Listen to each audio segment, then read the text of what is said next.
All right. Welcome to today's session. This is the 12 steps of Alcoholics Anonymous. There's 3 slides today. Steps 1 through 3 will be on slide 1.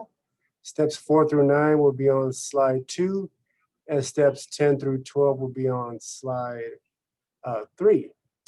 My name is Eric Johnson. I'm the clinical supervisor for the Yakima Nation to Now program, the adult program. We also have a youth program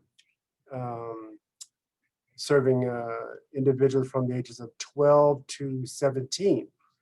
So our contact information, I can put that in the chat before the session is over.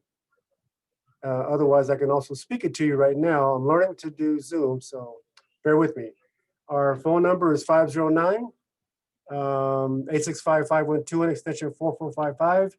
Our fax number is 509 865-4333.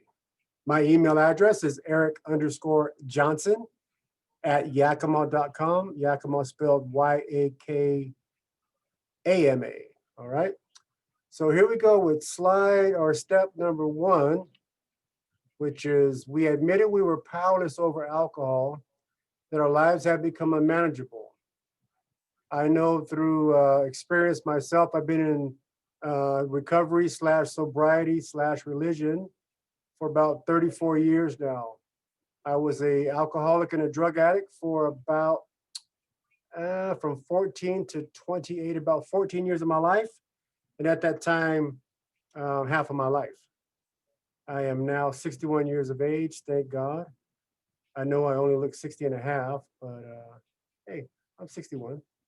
So admitting, I think, is the first part of surrendering to the idea that I have no longer control over my behavior once I consume alcohol. And so that part of it, as they say, the admitting part is the most focal point in terms of addressing the problem. Without acknowledging the problem, we will just go on endlessly without seeking a resolution for the problem. Now, that is my take on it in terms of surrendering our life over to a higher power, which in step 2, it states, came to believe that a power greater than ourselves could restore us to sanity. Now, some of you might not be in agreement with what sanity entails. You might be on the outside looking in terms of seemingly being normal, having a job, having a wife, having children, having a home, having income, what they call a functional alcoholic, versus a person who is unemployable, person who is a habitual offender in terms of criminal offenses, and has not had a job in 5 or 10 or 12 years, hasn't believed or come to believe that a power greater themselves could restore them to sanity, or even existed, or was even in need of restoration. So we have that, what they call in Egypt, the river denial.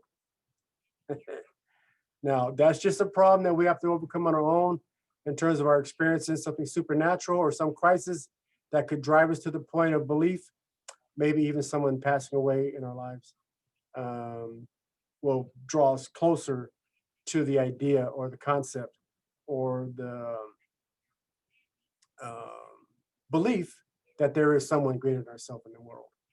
Step 3 says, I made a decision to turn our will and our lives over to the care of God as we understood him. When I was in treatment about 35 years ago, they were trying to convince me that I needed to do all 12 steps, not just 3 of them, but I tried to just skip through 1 through 11 and do step 12. However, they were not willing to allow me to do that. There's a proper sequence to these steps, and these steps have been a proven quantity in terms of being able to help individuals who are in recovery. Hundreds of thousands, even millions of people have found sobriety and recovery and sustained it through these steps here. So I need to make sure that I turn my will and my life over to the care of God as I understand him, and not be concerned about someone else doing that. Although AA is a fellowship, and there are many, many people that participate in this fellowship, I have to turn my will and my life over, not everyone else's. So I wanted to be able to make that clear. Let me go on to steps 4 through 9. Number 4 says, made a searching and fearless moral inventory of ourselves, admitted to God, to ourselves, and to another human being the exact nature of our wrongs. Okay, I just want to make sure this is working. Number 5, admitted to God, to ourselves, and to another human being the exact nature of our wrongs. Now, that takes a lot of courage, a lot of intestinal fortitude, a lot of character, a lot of moral capacity to actually admit that we were wrong, and that to another human being and to God and to ourselves, so that we can identify that wrong and try to make it right, or at least try to improve upon what we have been faced with in terms of not being accountable to ourselves, to God, or to another human being. Step number 6 says we're entirely ready to have God remove all these defects of character. That I'll refer you back to step 4, which says I made a searching and fearless moral inventory of ourselves. So that means I have to do some introspection and figuring out a way to find my weaknesses, find my strengths, find my capacity to endure hardships or adversity in regards to looking at myself and making the decision that I do need to have some corrective measures taken in terms of how my behavior is unsuitable or unacceptable to society as a whole. Number 7 says, humbly ask them to remove our shortcomings. That means we found out what was wrong with us in our step 4, our searching fearless moral inventory, and we became ready to have God remove these defects of character from us. Then we actually ask him to do that. Step number 8 says, made a list of all persons we had harmed and became willing to make amends to them all. Now, I don't know about you, but I don't think I've ever made amends to every person I've ever offended or hurt or harmed in any way back in my drinking and drugging days. However, I have said a prayer in relationship to step 8, in being willing to make the amends.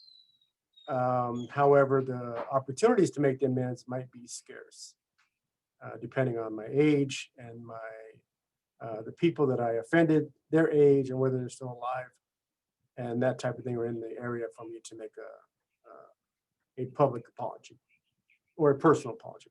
Step number 9 says, made a direct amends to such people wherever possible, except when to do so would injure them or others.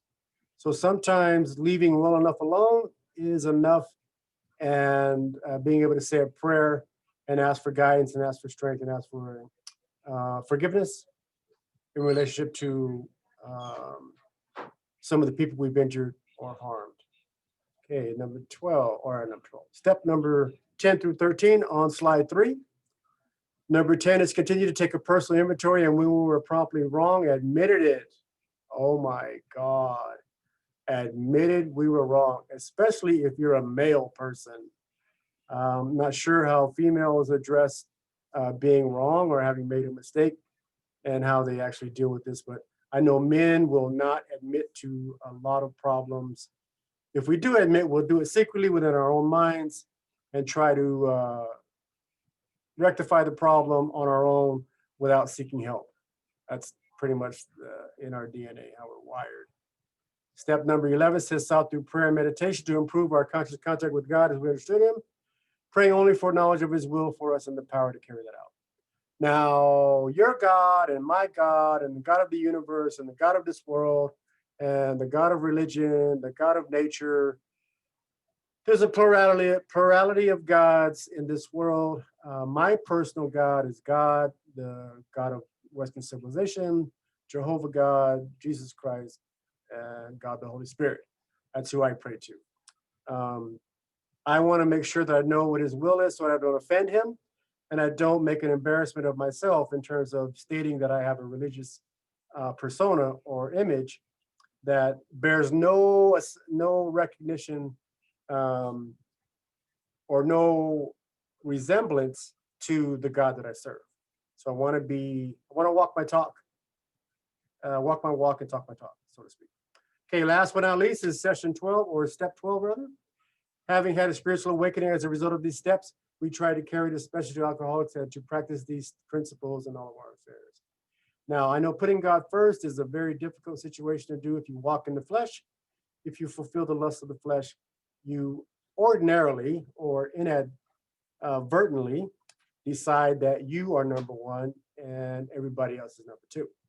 So we need to try to make sure that God is placed in his proper position in our lives, and he can help us carry out all of our affairs by us leaning on him, his wisdom, his understanding, and his power to keep us in sobriety and recovery throughout our lives. So it's just a brief introduction into the 12 steps. And I thought I would do this as a helps to community members, coalitions, young people, middle-aged people, older people, Native Americans, primarily. That's who I work for, is our tribe, Yakama Nation.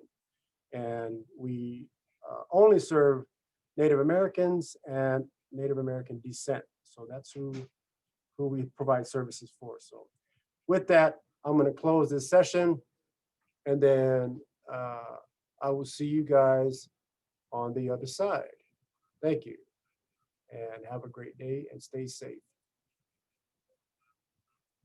All right, participants. It's just me. Now go back, chat, praise, army, pause.